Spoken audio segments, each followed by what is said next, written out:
Students, this is Mr. S, and today I've got Alton Sizemore that I'm going to be interviewing. Alton Sizemore is the retired assistant special agent for the FBI Birmingham field office, where he oversaw the criminal division, where they not only worked a variety of criminal matters, violent crimes, but also fraud and various types of federal criminal matters. He currently serves as a investigator for the Shelby County Sheriff's Office Cold Case Homicide Unit. And I'm going to be talking with Alton today a little bit about his experience in working both for the FBI and with the Cold Case Unit for the Shelby County Sheriff's Office in Shelby County, Alabama. Alton, if you don't mind, can you explain the difference in the investigation process conducted by a cold case homicide unit as opposed to a regular homicide unit? Sure. In a regular homicide unit, you have the advantage of the crime scene is current, the body is more than likely still there, unless you have a situation where you have a missing person. You can gather evidence from the scene at that time. You can look for DNA, you can look for hairs and fibers, you can talk to people who knew them at the time, talk to neighbors, talk to friends, associates, relatives. There's a ton of information, especially in today's age with video cameras at most entries to neighborhoods and things like that. We have that currently in a case where it helps to make our case, the fact that he's caught on video going into the subdivision where the murder took place, and then lied about it, which is always a good thing because that helps you in your investigation when you know that this guy is lying to you. His alibis were also bogus, and the people that he said were his alibis said, no, we weren't with him during that time. But there's so much that you can gather now. In a cold case, and one of the cold cases I have now is from back in 2002, and it was a murder of a Hispanic individual. He was shot behind the left ear with a .380, bullet still in the brain. He was dumped into the Coosa River. And what we have is a file. That's all we've got. So we have whatever the investigators at that time gathered up as part of their evidence, the witnesses that were available at the time, and hopefully, in most cases, you have some photographs. Today, you'd have videotape, you would have multiple photographs, everything is done, to capture that image of the crime scene. Back then, it was take a few photographs, take a picture of the body, and then you might have an autopsy report. You might have the results of the interviews with the people who were present at the time the body was found, who found the body, people that remember things from the night before. So we have those things, but all of this historical. What we're finding, and what I'm finding out working cold cases, is that not only are our witnesses old and dying off, in some cases they are dead, in some cases the people that we think are most likely to have committed the murder have also passed away. Because it's been, in some cases, 15 to 20 years. And so the difference is, instead of using your imagination and with all the technical capabilities, DNA and things like that you have now in a cold case, you've got to go back and read files. And you've got to re-examine the case freshly, as if it were cold, which it is, and try to come up with new ideas. Who else can we talk to?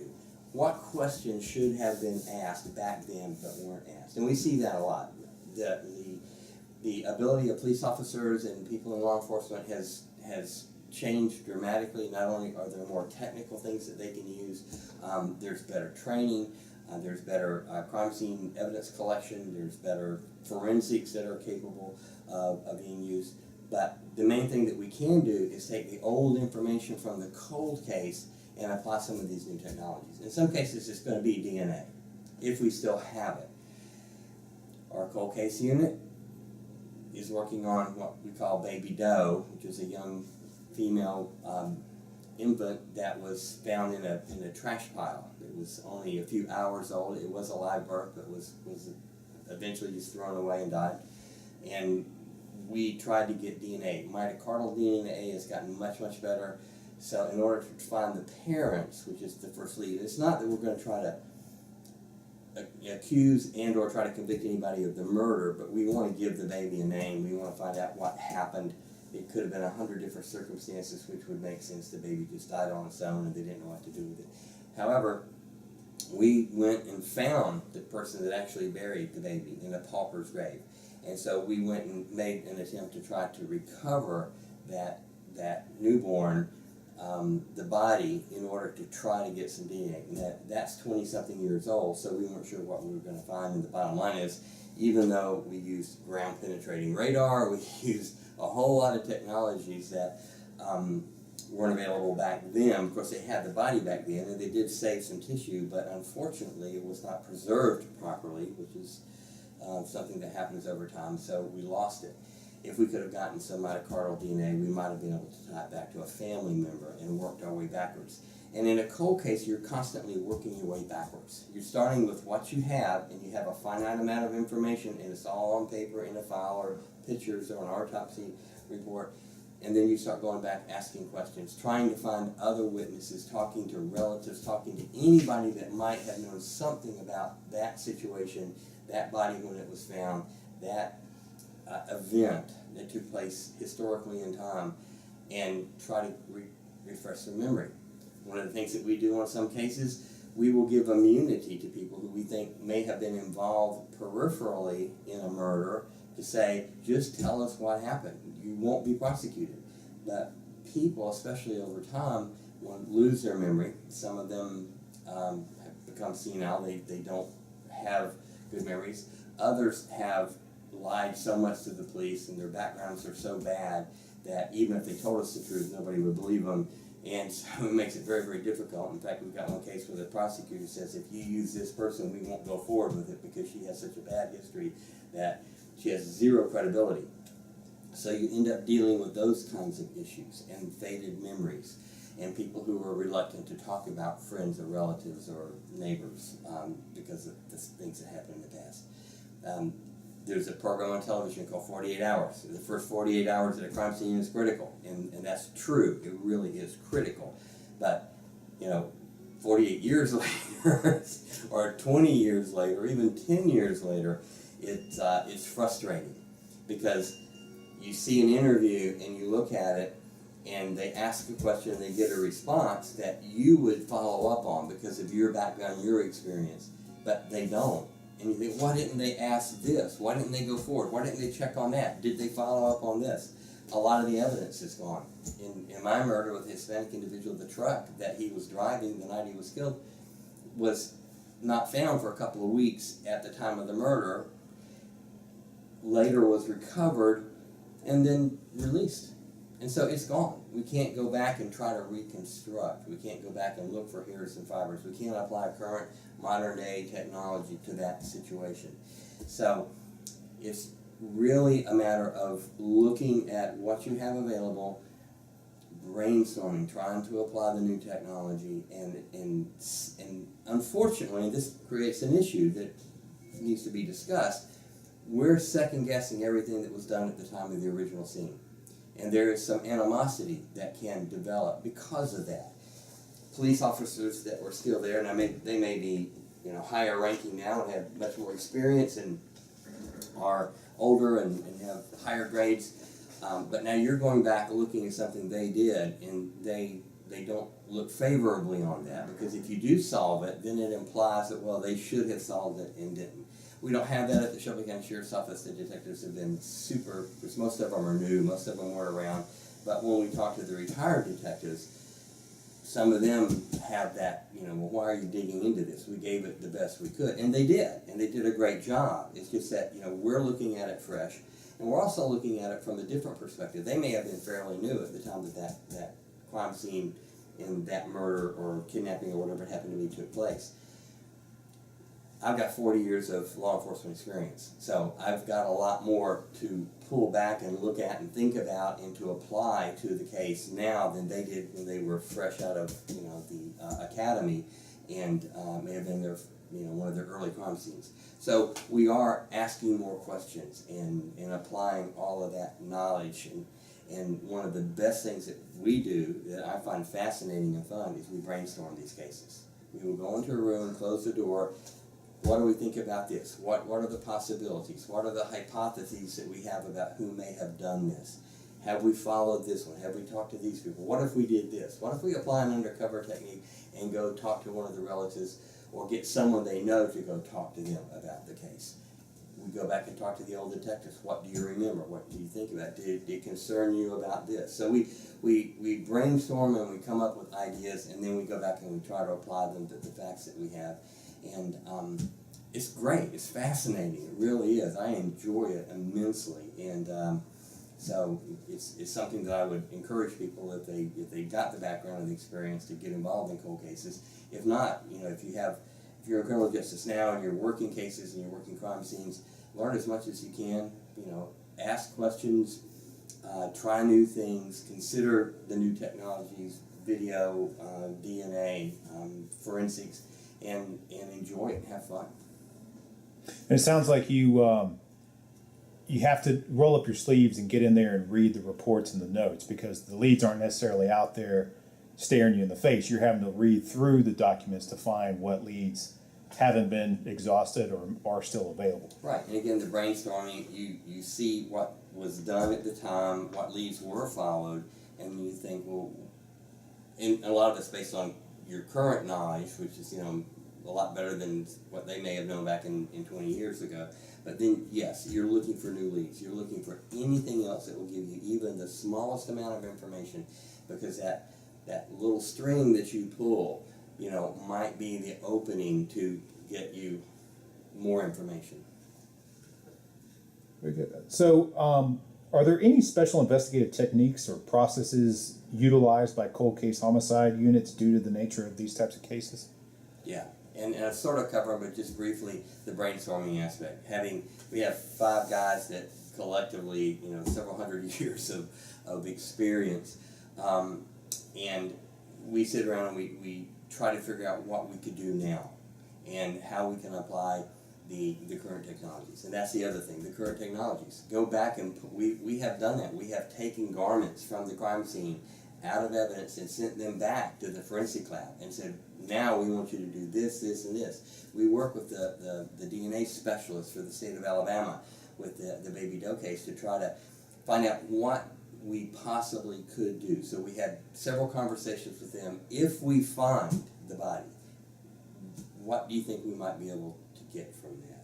And then we were talking about the kind of wood the box was made out of, because it was a pauper's grave. It wasn't, and it was a small child. The person who dug the grave said, one scoop is all it took to be able to put this infant, in this pauper's grave. So you go back and you talk to those people. We had that person who still happened to be there show us where he thought the last place where he had placed the body. We talked to specialists, and that's just the other thing is with the internet. You can go on the internet and find other people who have worked this kind of a case. One of the cases we have with because there's a missing person, we've been told that this person was dumped into a well, killed and then put into a well. Well, it turns out that there are hundreds, if not thousands, of wells in Shelby County and the surrounding area. We have gone to many of those. So we reached out to specialists who are specialists in recovering bodies from water, whether it be in a well or a pond or whatever it happens to be. And bodies actually are preserved better in water than they are if they're put in the ground. So, you've got specialists, people who have a very, very narrow field of focus, but they're really good at it. So they can apply that knowledge, and 99 out of 100 times, they're willing to do that. They volunteer their time and their efforts without cost, to the Sheriff's Department. Shelby County, the Jefferson County Police Department has loaned us their ground penetrating radar in one case. And they're more than willing to jump in and help. So you can reach out and find people who have expertise in an area that wasn't even thought about back in the original case. You've got DNA, you've got the videotapes. We use various techniques where we might try to create activity among certain individuals, and maybe we have somebody that's part of that group and we'll have them recording the conversations that they have. Or we've actually set up video cameras to see who went to certain locations when information was put out there that would indicate there's something going on, there's some activity in this case. And so we put out video cameras to see who shows up in the area, because in in many cases, people will come back to the scene of the crime.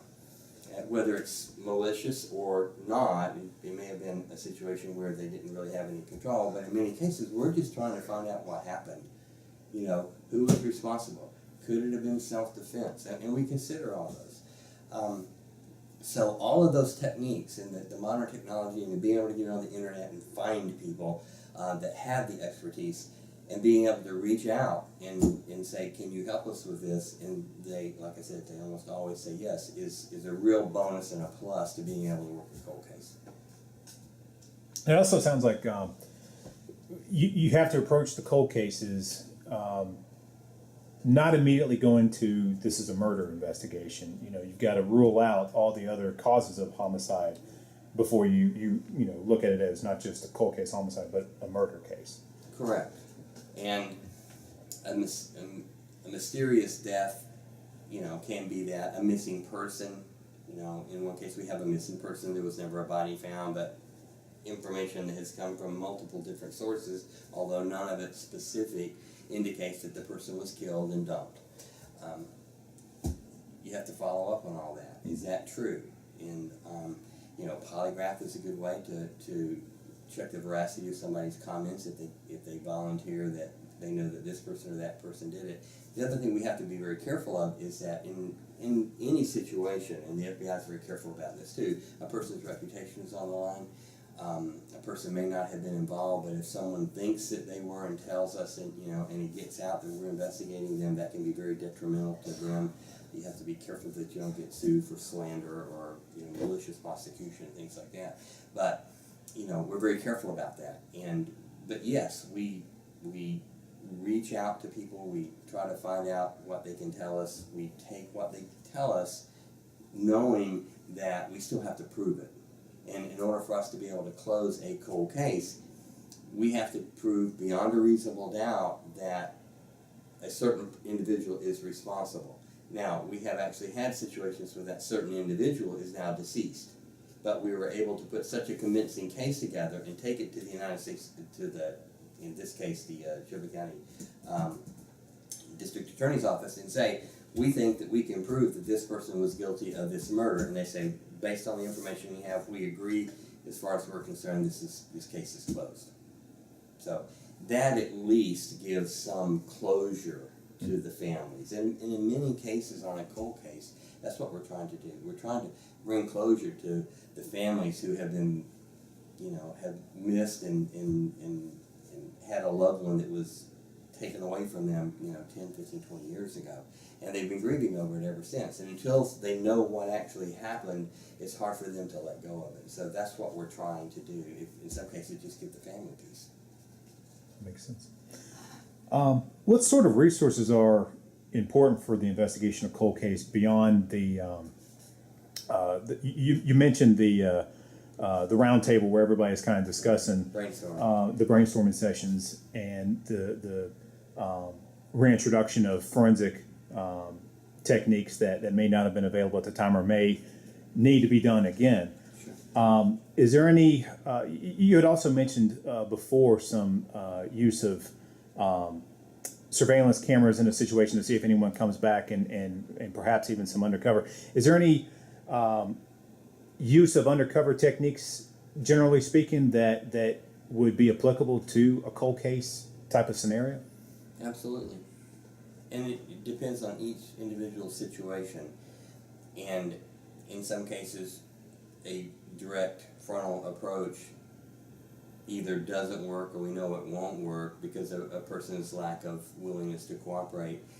And so what we consider and talk about is taking a different direction, getting a third party. I've reached out to people in the community that I know and say, can you get this person aside and talk to them? We have talked about using search warrants, which is a possibility, subpoenaing records, although in cold cases the records are so old that a lot of times you can't get them, especially from banks because they only keep them for a few years. But the undercover operations are bringing someone forward, let's say from a drug task force, bring them in to possibly make a case on someone we want to cooperate that isn't cooperating. And then once they made the case on something that they were doing that was illegal anyway, then we have a little bit of leverage on them once they've been charged with this matter, let's say drugs, to say, okay, we can't make any promises, but if you help us on this other matter, we'll see what we can do as far as getting you credit for cooperation. So, those kind of things. We have considered putting undercover officers into groups. We have considered putting them into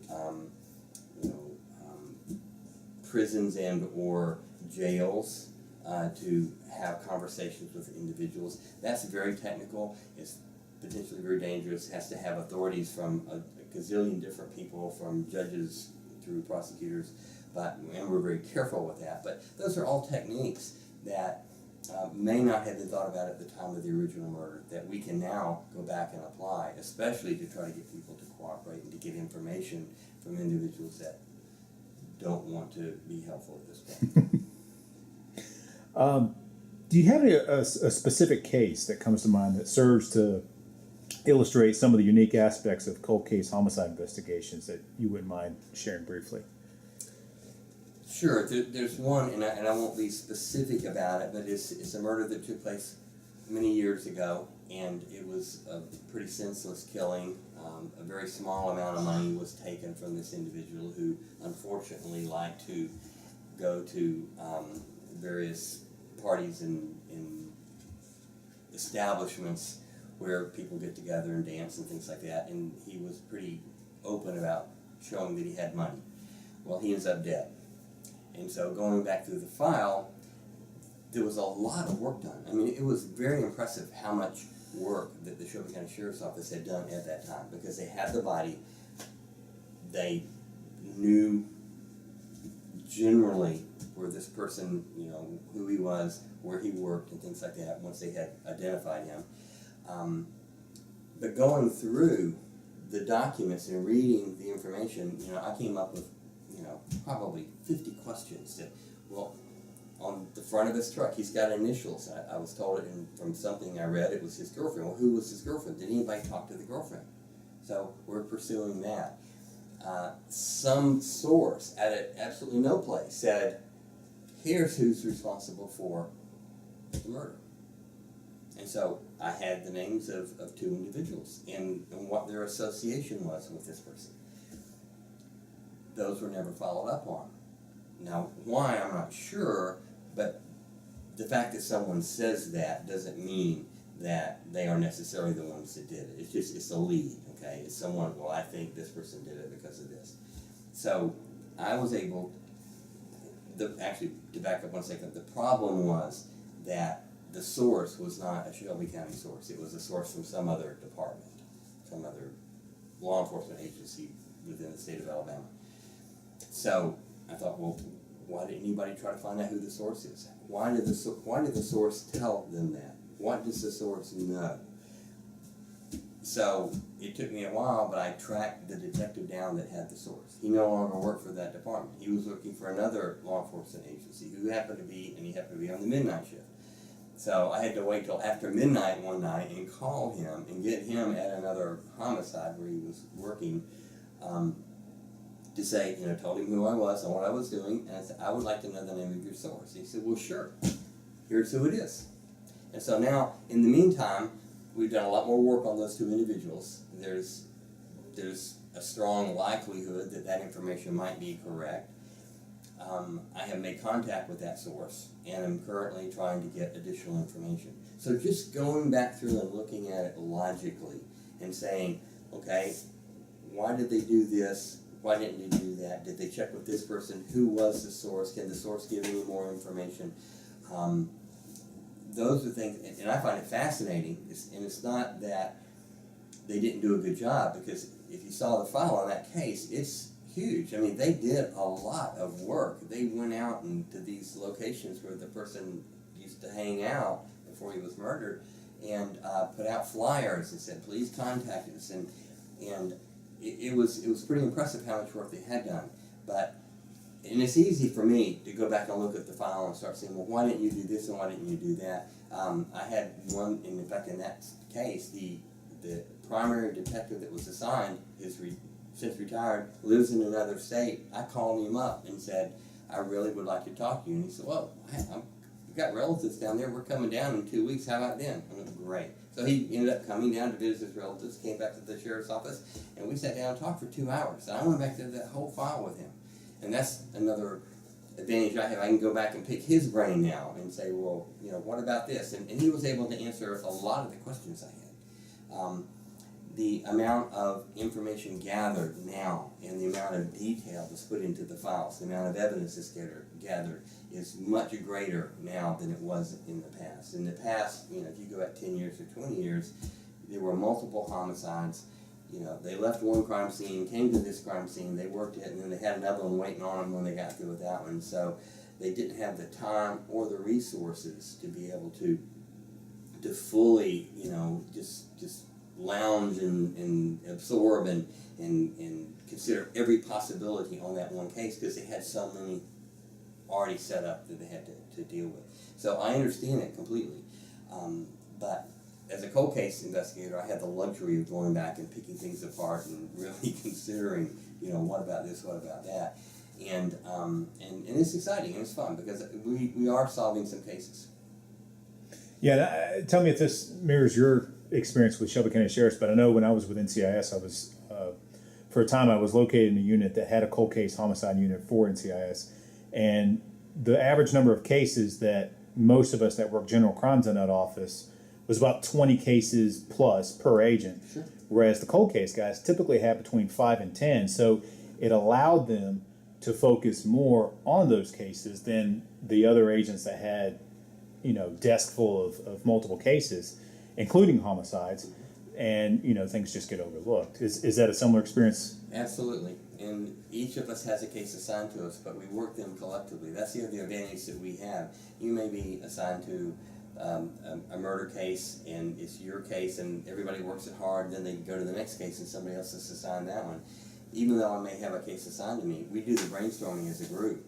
And if I say, I need some help going out to do this lead or finding this person, then we don't have the same pressures on us because they're already 20 years old. It's not like they're going to have to be solved by Friday, or there's a murderer running around there that just killed somebody, last night. So I've seen situations where all of us just stop and go work on one case. And you've got 5 people out there knocking on doors and interviewing people or looking for a well in the woods or whatever it happens to be. And so we can focus our resources even on one case to try to make progress in that case. So yeah, a lot of advantages to cold case. Is if a criminal justice student has an interest in a future career in homicide investigation and or cold case homicide investigation, are there any lessons learned that you would think would be worthwhile them considering in their career preparation? Sure. When I talk to people about potential law enforcement, first thing is, are you willing to carry a gun? And we've had that situation in the FBI. Someone shows up at the FBI Academy and they hand them a gun and they say, nobody ever told me I had to carry a gun, so that's kind of silly. But next, are you willing to use it?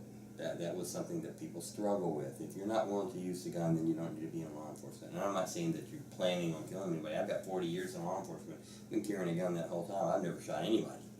And I thank the Lord for that. I mean, it's a blessing in my life that I haven't done that. I've come really, really close on more than one occasion, taking the slack out of the trigger. But fortunately, I didn't have to do it. Nobody wants to do that. But that's important that you have to make that decision. Are you willing to move? Like if you're going to get with the federal system, as you know, you might have to move. I was 2 years in Jacksonville, Florida, 2 years in Kansas City, 2 years in Philadelphia, 5.5 years in Washington, D.C., and then Birmingham. I could have moved many more times, but I decided because of family situations that I wanted to stay here where my kids were going to be and my grandkids. So you got to be able to decide that kind of an issue. It doesn't pay the most. You can make more as a doctor or as a, probably make more at Walmart than you do as a law enforcement officer. So you have to have it in your blood. You have to want to do it. You have to, it has to be important to you